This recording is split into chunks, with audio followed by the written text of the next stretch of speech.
Okay, so here we are finally at our last calculation step. We're not quite done with the problem yet, but we're ready to calculate our F ratios.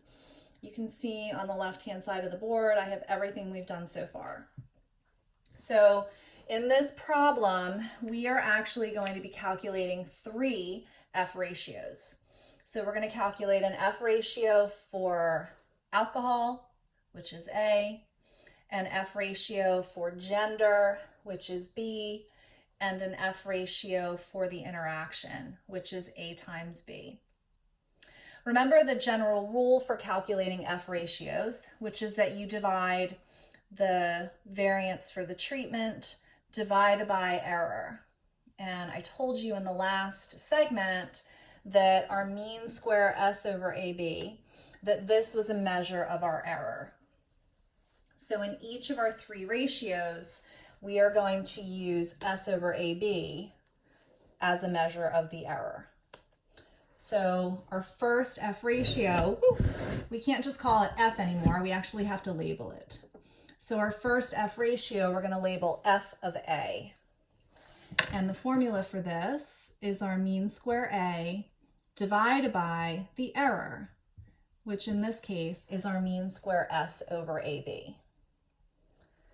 So we've got 12 divided by 0.75, which equals 16.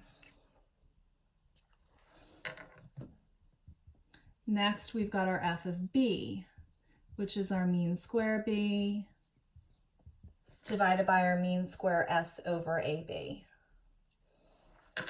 So in this problem, we've got 0 divided by 0.75, which is still 0. So we calculated that sum of squares, B of 0, which carried over into the mean square and finally into the F ratio. And then our last F is our F of A times B, which is our mean square A times B divided by our mean square S over AB, which is 12 divided by 0.75, which is, again, 16. All right, so our next step is to put together our ANOVA summary table. Now, the ANOVA summary table is going to look pretty much the same as it has with the other 2 ANOVAs, but because we've got 3 F ratios, I like to add a couple of columns onto the end of the ANOVA summary table just because it helps with the final step of the problem.